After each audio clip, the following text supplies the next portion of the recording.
हम्म, हम लोगों ने कैटेगरी ऐड करवा ली थी। एडमिन पैनल के अंदर हम आ जाते हैं, हमारा ऐड कैटेगरी का पेज बन चुका है, कैटेगरी हमारी ऐड हो चुकी थी। और हम एक दफा इसको टेस्ट भी कर लेते हैं।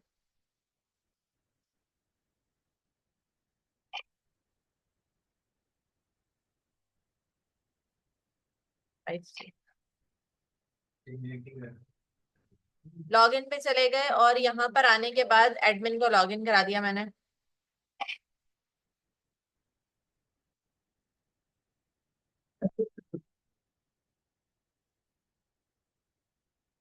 एडमिन लॉगिन हो चुका है, उसके बाद हम ऐड कैटेगरी भी परफॉर्म कर चुके थे लास्ट लास्ट में। अब हमें क्या करना है, सबसे पहले डेटा को सेलेक्ट करवाना है। एडमिन ने जो जो कैटेगरीज ऐड करवाई हैं वो सारी उसको दिखनी चाहिए। क्यों दिखा रहे हैं रिकॉर्ड्स? ताकि रिकॉर्ड्स को क्या कर सकें, एडिट कर सकें, अपडेट कर सकें। अब सपोज करो एडमिन ने एक कैटेगरी ऐड करवाई हुई है, अब वो मुझे क्या पता कि उसने क्या कैटेगरी ऐड कराई है। शूज ऐड कराए हैं, बैग्स ऐड कराए हैं, परफ्यूम्स, मुझे क्या पता क्या ऐड करवाया है। तो कैटेगरीज में व्यू कैटेगरी का एक हमें पेज क्रिएट करना पड़ेगा, व्यू क्रिएट करना पड़ेगा। व्यू बेसिकली हम पेज को ही कहते हैं। व्यू कैटेगरी का पेज क्रिएट करना पड़ेगा और उसमें हम क्या करेंगे, डेटा को डिस्प्ले करवाएंगे कि हमारे पास हमारी इस वेब एप्लीकेशन के अंदर कौन कौन सी कैटेगरीज मौजूद हैं। समझ आ गई? तो आप लोग सबसे पहले स्टेप नंबर 1 में क्या लिखेंगे कि हमें क्या करना है, व्यू कैटेगरी का पेज क्रिएट करना है। Step number 1।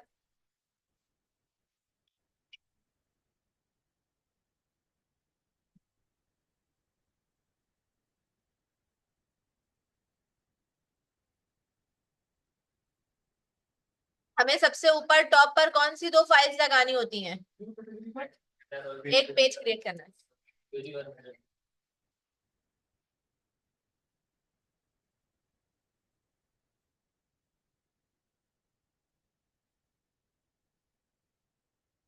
कंपोनेंट्स के अंदर जाकर हेडर डॉट पीएचपी और नीचे,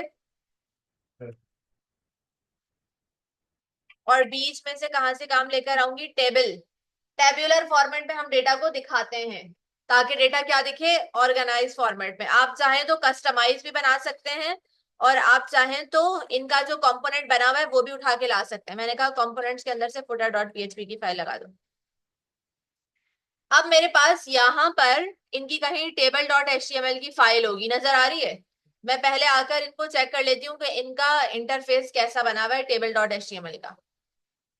इसको मिनिमाइज कर देते हैं 100% पर। ये आपके पास टेबल्स आ रहे हैं, रिस्पॉन्सिव टेबल। ये वाला टेबल भी आपके पास शो हो रहा है, नजर आ रहा है नीचे। तो मैं क्या करूंगी, ये जो सबसे लास्ट वाला टेबल का इंटरफेस है ना, ये उठा के ले आऊंगी। तो मुझे कहाँ जाना पड़ेगा, टेबल डॉट एचटीएमएल की फाइल पर। सही। तो आप यहाँ पर आ जाएं और यहाँ पर आने के बाद आप क्या करें, सर्च कर दें रिस्पॉन्सिव। रिस्पॉन्सिव टेबल नजर आ रहा है? ये यहां से आने के बाद आपने ये पूरा कॉलम को उठा लेना है। ये पूरा कॉलम, इस कॉलम को यहां से मैंने उठाया, कॉपी किया और यहाँ कर व्यू कैटेगरी में एक कंटेनर बना दिया और उसके अंदर जाकर मैंने उसको पेस्ट कर दिया। सिर्फ मुझे यूआई चाहिए अभी देखने के लिए। और इसको मैं P4 भी कर देती हूँ, यानी पैडिंग 4 भी कर देती हूँ। वापस से मैं अपने एडमिन पैनल पे चली जाती हूँ और यहाँ पर आने के बाद मुझे इंडेक्स की फाइल पर जाना है। ये डाउनलोड हो रही है, सॉरी। यहाँ से वापस आ जाते हैं, व्यू कैटेगरी के पेज पे चली गई तो मुझे कुछ इस तरह से यूआई मिली है, नजर आ रही है? अब ये ऊपर से कुछ ज्यादा ही आ रही है तो मैं इसको क्या करूंगी, इसका मैं MT5 भी कर देती हूँ, यानी मार्जिन टॉप 5 कर दो इसको। और एक काम हम ये भी कर सकते हैं कि हम कहाँ जाएं, ब्लैंक वाले पेज पे, ब्लैंक डॉट एचटीएमएल। ये जो बीच में ब्लैंक स्टार्ट और ब्लैंक एंड आ रहा है ना, ये भी तुम लोग उठा सकते हो। इसको यहां से उठाओ, ब्लैंक स्टार्ट और ब्लैंक एंड, इसको यहां से उठाया। और वो जो टेबल अभी तुम कॉपी करके लेकर आए हो ना, कॉलम 12 का, इसको हटा दो अभी फिलहाल के लिए। क्या रख दिया बीच में, क्योंकि यूआई थोड़ी सी डिस्टर्ब हो रही है ना, तो इसलिए मैंने ब्लैंक स्टार्ट और ब्लैंक एंड उठा लिया ताकि मेरी यूआई सेट हो जाए। ये उठा दिया मैंने, ब्लैंक स्टार्ट और ब्लैंक एंड। बीच में से ये हटा दो H3 ब्लैंक पेज। बीच में से ये कॉल MD6 टेक्स्ट सेंटर हटा दो। बीच में से ये हटा दो अलाइन आइटम सेंटर और जस्टिफाई कंटेंट सेंटर, ये क्लासेस हटा दी। वो सारा चीजें हटा दी जो मुझे नहीं चाहिए थी। ब्लैंक पेज पे गई हूँ, वहां से ये चीज उठाइए ताकि मुझे इंटरफेस मिल जाए। थोड़ा सा इंटरफेस के लिए मैंने ये काम किया है। उसके बाद मैं वापस से कहाँ पे चल जाऊंगी, टेबल की फाइल पे चल जाऊंगी, और मैं ये वापस से कॉल 12 वाला टेबल उठा लूंगी। अब वो मैं इसके अंदर आके पेस्ट कर दूंगी, ताकि मेरी यूआई जो थोड़ी सी डिस्टर्ब हो रही थी वो सेट हो जाए। अब आके मैं अपना पेज चेक करूंगी, व्यू कैटेगरी वाला, तो अब सेट है। वो पहले ऊपर जा रहा था, पैडिंग देने पे नहीं आ रहा था। अब ये चीज सही हो गई। अब मुझे क्या करना है, इसको खोलना है। हेडर के अंदर तो मुझे सिर्फ क्या करना है, नाम देने, चीजें बतानी है। मैंने कहा यहाँ पर आ जाओ, कैटेगरी नेम चाहिए मुझे, कैटेगरी डिस्क्रिप्शन चाहिए, और क्या है आपके पास, कैटेगरी इमेज। ये चीजें तुम लोगों ने ऐड करवाई है ना, जो ऐड करवाई है वही व्यू करवाओगे ना, नजर वही चीजें आएंगी, category name, category description, category image. ये नीचे वाले 3 कॉलम्स को फिलहाल के लिए मैं अभी कमेंट कर रही हूँ, जो नीचे वाला इसका हेड है। अभी तुम यहाँ पर आओगे, ये पहली टीआर है, दूसरी टीआर है, तीसरी टीआर है। हमारा जो जितना भी डेटा है वो कहाँ से आएगा, डेटाबेस से आएगा। ऐसे ही डेटाबेस से आएगा ना, कैटेगरी ऐड होकर डेटाबेस के अंदर गई है। तो जब वो सारा डेटाबेस से आएगा तो मैं रॉस मल्टीपल क्यों रखूं, मैं एक ही रॉ रखूंगी, और उस पर क्या लगाऊंगी, लूप। तो यहाँ पर तुम आ जाओ अपने काम पर वापस। इस टी बॉडी के अंदर जो रॉ है, इस रॉ के ऊपर पीएचपी ऑन ऑफ करोगे, इस रॉ के नीचे पीएचपी ऑन ऑफ करोगे।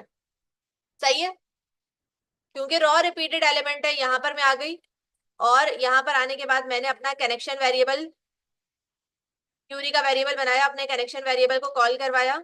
और मैंने कहा कि भाई, क्योंकि मुझे पता है कि मुझे तमाम कैटेगरीज को कॉल करवाना है, तो सेलेक्ट ऑल फ्रॉम कैटेगरीज। आपको पता है कि आपको कैटेगरीज के टेबल का पूरा डेटा चाहिए, तो आपने सेलेक्ट ऑल फ्रॉम कैटेगरीज कर दिया। उसके बाद आपको पता है कि आपके पास सारी कैटेगरीज आएंगी, तो आपने क्या किया, ऑल कैटेगरीज नाम का एक वेरिएबल क्रिएट कर दिया, और कहा कि जो क्यूरी नाम के वेरिएबल के अंदर है उसके अंदर एक ऑब्जेक्ट आ रहा है, उस ऑब्जेक्ट में से आपको तमाम रॉस चाहिए और एसोसिएटिव एरे चाहिए। रॉस का मॉड एसोसिएटिव एरे कर दिया। उसके बाद आपने लूप लगा दिया, क्योंकि जब आपको एसोसिएटिव एरे मिल जाएगा तो फिर आप क्या लगाएंगे, लूप। लूप यहां से स्टार्ट होगा और नीचे आके क्या होगा, एंड हो जाएगा।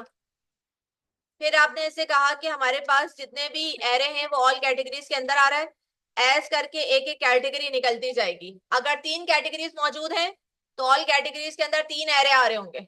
कैटेगरी के अंदर एक एरे आ गया, फिर दूसरा एरे आ गया। आपने कहा जो पहला वाला एरे आ रहा है, इसको मैं अभी फिलहाल के लिए यहां से हटा रही हूँ। आपने कहा जो पहला वाला एरे आ रहा है कैटेगरी के अंदर, उसमें क्या करो, कैटेगरी का नाम प्रिंट करा दो, नेम। ये मेरे डेटाबेस वाले कॉलम का नाम है। सेम इसी तरीके से मैंने से क्या कहा कि मुझे क्या चीज चाहिए, डिस्क्रिप्शन। फिर मैंने से क्या कहा कि मुझे क्या चीज चाहिए, इमेज। और इमेज के लिए मुझे क्या, किस चीज की जरूरत पड़ती है, इमेज के टैग के लिए। मेरी इमेज कहाँ पड़ी है, एडमिन पैनल के अंदर ही है, इमेजेस के फोल्डर के अंदर है, तो मैंने इमेजेस का फोल्डर मेंशन किया। मैं यहाँ पर आके चेक कर लेती हूँ, मैंने इमेजेस का फोल्डर बनाया था, यस बनाया हुआ है। तो मैंने से आके क्या कहा कि मेरे पास इमेजेस के फोल्डर के अंदर जाओ, और क्या चीज चाहिए मुझे, कैटेगरी की इमेज चाहिए। तो पहली वाली कैटेगरी का डेटा प्रिंट हो जाएगा, दूसरी वाली कैटेगरी का नेम और डिस्क्रिप्शन, तीसरी वाली कैटेगरी की नेम, डिस्क्रिप्शन और इमेज, तीनों का प्रिंट हो जाएगा। और नीचे वाला आपको ये अभी नहीं चाहिए, तो इसको अभी फिलहाल के लिए मैंने हटा दिया, क्योंकि हमारे पास ये है नहीं ना अभी ऐसा कुछ। तो मैं यहाँ पर आकर चेक करूंगी कि मेरे पास क्या डेटा डिस्प्ले में होकर आ रहा है। ये दोनों आ गई। अब प्रॉब्लम क्या आ रहा है, यूआई की, यूआई का प्रॉब्लम आ रहा है। तो इसको मैं सेट कर लेती हूँ। मेरी जो कैटेगरी की इमेज आ रही है, मैं इसको एक फिक्स हाइट दे देती हूँ 100 पिक्सल्स की। सेट हो गया। इमेजेस की हाइट की वजह से प्रॉब्लम आ रही थी, यहां तक कि किसी का कोई प्रॉब्लम। अब तुम क्या करोगे, कैटेगरीज में जाओगे, एक कैटेगरी ऐड करो। सपोज करो मैं यहाँ से आके वॉचेस का डेटा ले लेती हूँ।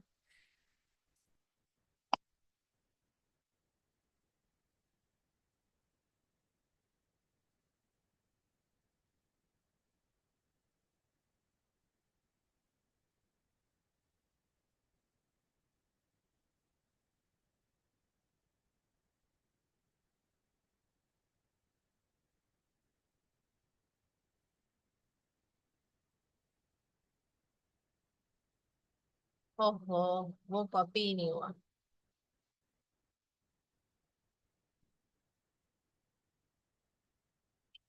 यहाँ पर आकर इमेज चूज कर ली एक, और जैसे ही आपने ऐड किया तो अब आपको कहाँ दिखना चाहिए, व्यू कैटेगरी पर दिखना चाहिए। तो आप लोकेशन डॉट असाइन लगा के इसे व्यू कैटेगरी पे भिजवा भी सकते हैं। यहाँ पर मैं आ गई, तीसरी ऐड होकर आ गई। जाहिर है ये डेटाबेस के अंदर गई होगी, एपटेक नाम के डेटाबेस के अंदर कैटेगरीज के टेबल के अंदर गई होगी, तभी तो वहां से फैच होकर आई है। तुम लोगों ने क्या कहा है, सेलेक्ट ऑल फ्रॉम कैटेगरीज। यहाँ पर आकर लूप लगा दिया। कोई प्रॉब्लम यहाँ तक है? सिर्फ डेटा को हमने सेलेक्ट करवाया, सेलेक्ट ऑल फ्रॉम कैटेगरीज। हमें एक ऑब्जेक्ट रिटर्न हो गया। ऑब्जेक्ट में से मैंने कहा कि मुझे सारी रॉस चाहिए लेकिन एरे के फॉर्मेट में चाहिए। जब एरे मिल गया तो फिर हमने उस पर क्या लगा दिया, लूप लगा दिया। बस ये काम किया है। अब आते हैं, सपोज करो हमारे जो एडमिनिस्ट्रेटर है उसको इसके अंदर चेंज करना है। शूज की ये वाली पिक्चर नहीं डालनी थी, कवर इमेज कोई दूसरी डालनी थी, गलती से ये चली गई। शूज की डिस्क्रिप्शन चेंज करनी है, थोड़ी सी बड़ी डालनी है, ये वो हो गई। तो अब ये जो चेंज करने वाला प्रोसेस है इसको क्या कहलाता है, ये एडिट करना और अपडेट करना। रिकॉर्ड पहले हमेशा क्या होता है, एडिट होता है। जैसे फॉर सपोज आप तमाम स्टूडेंट्स हैं, पहले मैंने आपका रिकॉर्ड इंसर्ट करा दिया, वो तो इंसर्ट हो गया। फिर मुझे आप तमाम स्टूडेंट्स को आपका डेटा दिखाना था, तो हमने वो काम भी कर लिया, व्यू, आपने आके अपना अपना डेटा देख लिया। अब आप में से कोई एक बच्चा ऐसा है जो बोले मिस मेरे नाम की स्पेलिंग गलत हो गई है, तो स्पेलिंग गलत करने के लिए पहले उसे क्या करना पड़ेगा, सही। तो सही करने को कहते हैं एडिट करना। सही करने के बाद डेटाबेस के अंदर रिकॉर्ड दोबारा भेजना है तो उसे कहते हैं कि रिकॉर्ड अपडेट कर दिया, अब अपडेट किया है।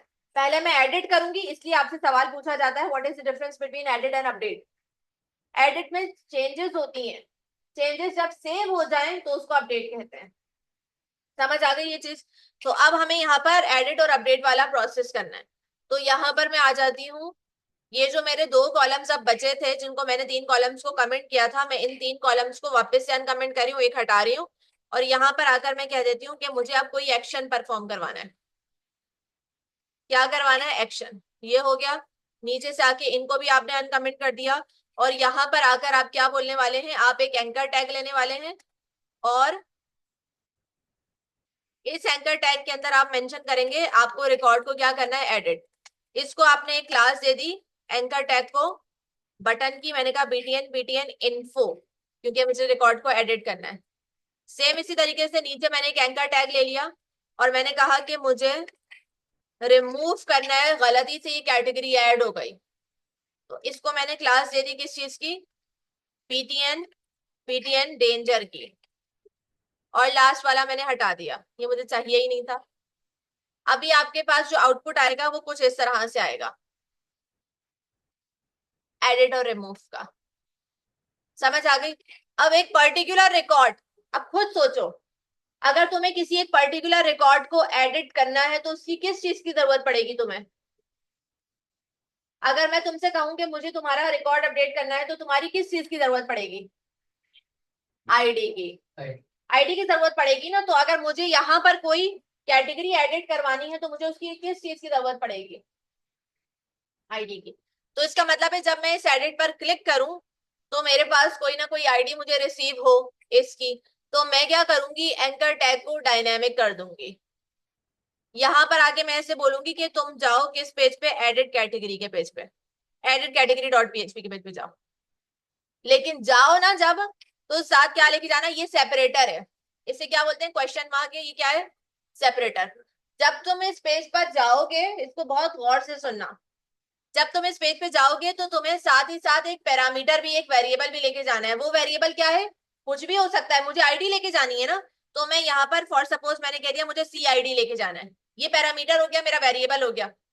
ये बोल रहा है आप सी आईडी लेकर तो जा रहे हैं लेकिन इस सी आईडी की कोई ना कोई वैल्यू भी तो भेजेंगे ना। तो मैंने बोला हाँ भेजूंगी।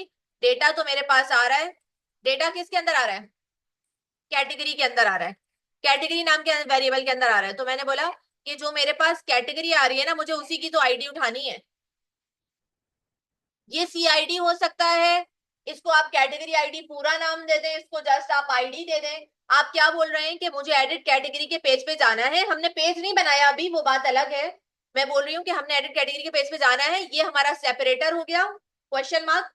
ये बाकायदा आपसे प्रोजेक्ट में पूछा जाता है कि भाई ये क्या है, सेपरेटर। उसके बाद हम जो डेटा लेकर जा रहे हैं उसको हम बोलते हैं कि हम एज अ क्यूरी स्ट्रिंग लेके जा रहे हैं। क्या लेके जा रहे हैं? क्यूरी। जब जब मैं आपको बोलूं क्यूरी स्ट्रिंग कहाँ है, तो आपने ये चीज समझ जानी है कि मिस यूआरएल में सेपरेटर की बात कर रही है। जो यूआरएल के अंदर आपके पास सेपरेटर आ गया, उस सेपरेटर के बाद का जो डेटा जो आप पैरामीटर में ऐसा भिजवा रहे होते हैं, यूआरएल को क्यूरी स्ट्रिंग कहलाती है। ये आपकी क्यूरी स्ट्रिंग है।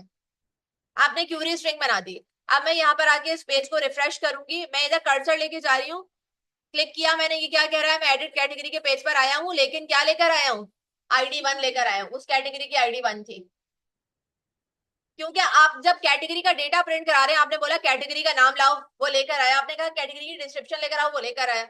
इमेज मंगवाई, वो इमेज भी लेकर आया। तो आईडी नहीं ला सकता, वो आईडी भी लेकर आएगा, बट उस आईडी को हमें भिजवाना कहाँ है, यूआरएल में। जब हम यूआरएल में भिजवा रहे हैं तो उस चीज को हम क्या कहते हैं, क्यूरी स्ट्रिंग। ये क्यूरी स्ट्रिंग का पॉइंट आप अपने पास लिख लें।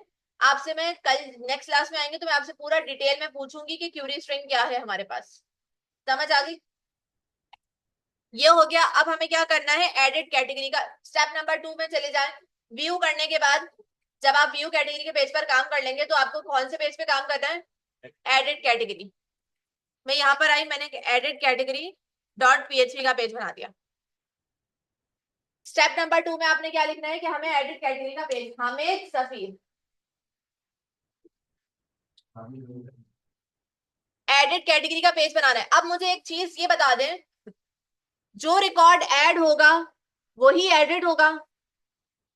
जो रिकॉर्ड ऐड होगा, नाम ऐड हुआ है, नाम इंसर्ट हुआ है, डिस्क्रिप्शन इंसर्ट हुई है, इमेज इंसर्ट हुई, तीनों में से कोई भी चीज अपडेट हो सकती है ना। हो सकता है नाम गलत हो सकता है इमेज, हो सकता है तीनों चेंज करनी पड़ जाए, हो सकता है कुछ भी चेंज ना करनी पड़े। तो इसका क्या मतलब समझ आ रहा है कि जो चीज हमने ऐड करते वक्त काम किया था, पेज तो हमें वही चाहिए होगा। तो आप क्या करेंगे, जो आपके पास ऐड कैटेगरी वाला पेज है उसी को कॉपी करके उसी का रेप्लिका जनरेट करवा के एडिट कैटेगरी के पेज पे पेस्ट कर देंगे। पेस्ट कर दिया एडिट कैटेगरी। बटन का नाम ऐड की जगह क्या कर दूंगी, अब अपडेट कर दूंगी ना। एडिट तो पीछे चला गया है ना, अब रिकॉर्ड अपडेट होगा। यहाँ पर बटन का नाम ऐड कैटेगरी की जगह क्या कर देंगे, अपडेट। समझ आई ये चीज? और इनके वैल्यू एट्रीब्यूट हटा देंगे, क्योंकि अब आपको ये वाली वैल्यू तो चाहिए नहीं। अब आपको यूआरएल में जो आईडी आ रही है उस आईडी के हिसाब से डेटा चाहिए। जो यूआरएल के अंदर आईडी आ रही है उस हिसाब से हमें क्या चीज चाहिए, डेटा चाहिए।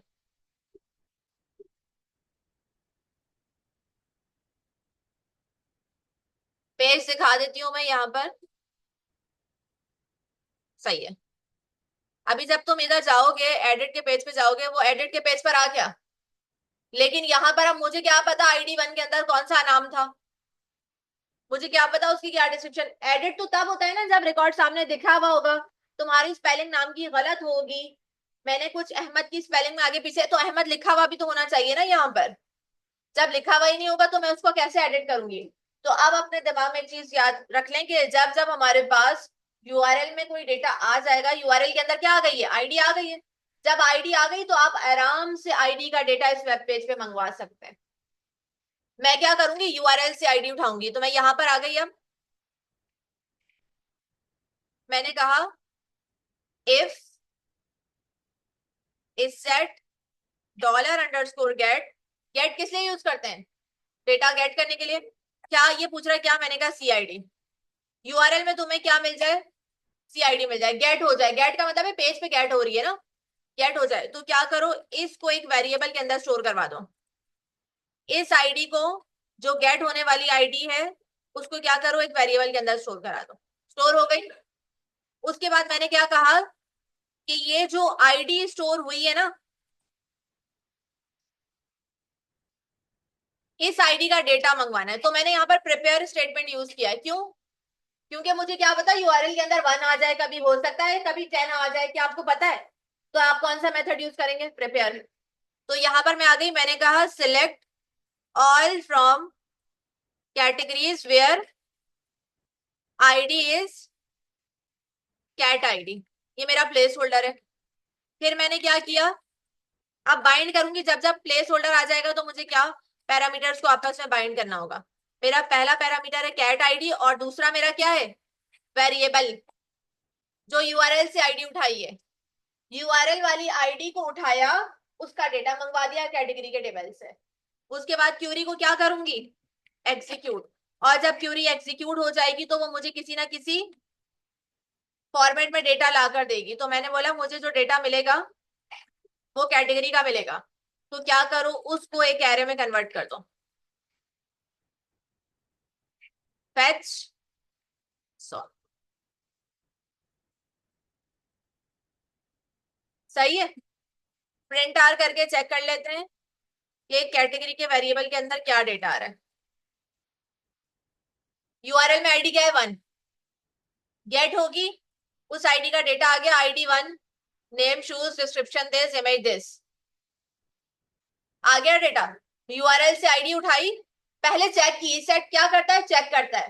पहले चेक की क्या यूआरएल में आईडी मिल रही है, अगर मिल रही होगी तो उसको गेट करो, और गेट करने के बाद उस आईडी का डेटा मंगवा लो कैटेगरीज के टेबल से। हमने अपना प्लेस होल्डर बाइंड कर दिया यूआरएल वाली आईडी से। प्लेस होल्डर को बाइंड करने के बाद क्यूरी एग्जीक्यूट की, जब क्यूरी एग्जीक्यूट की तो उसको रिकॉर्ड मिला, जब रिकॉर्ड मिला तो वो ऑब्जेक्ट के फॉर्मेट में आया, तो मैंने उसे एरे के फॉर्मेट में कन्वर्ट कर दिया क्योंकि मुझे प्रिंट कराने में आसानी हो जाएगी।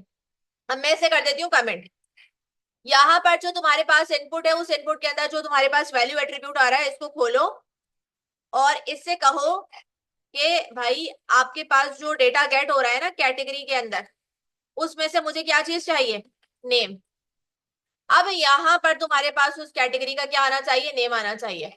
ये क्या हो गया है, category ID, sorry category name, shoes आ गया। अब यहाँ पर अहमद की स्पेलिंग लिखी हुई होगी तो मुझे पता चल जाएगा ना कि गलती कहां पर है। सेम इसी तरीके से मैं यही काम डिस्क्रिप्शन के लिए भी करूंगी।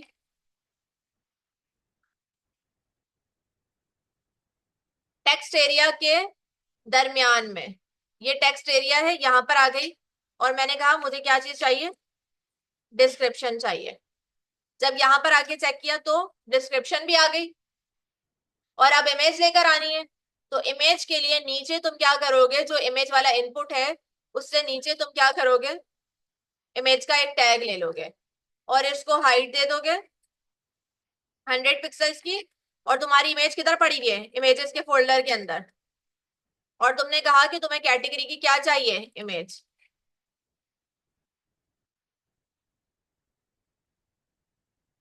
यहाँ पर अगर अभी ये डेटा सिर्फ नजर आया है, अपडेट करने के लिए अभी काम करना बाकी है। पहले डेटा देखा, अब मैं जाती हूँ व्यू कैटेगरीज। पहले डेटा नजर आया, नजर आने के बाद हमने एडिट पर dynamic URL query string generate करवाई। यूआरएल में जब आईडी आ गई, क्यूरी स्ट्रिंग आ गई, उस क्यूरी स्ट्रिंग का डेटा हमने अपने इनपुट के अंदर मंगाया, क्योंकि हो सकता है मुझे डिस्क्रिप्शन चेंज करनी हो सकता है मुझे इसका नाम चेंज करना, हो सकता है मुझे पिक्चर चेंज करनी हो। अभी डेटा अभी क्या हुआ है, सिर्फ व्यू हुआ है। समझ आ गई यहाँ तक के, इतना काम करो।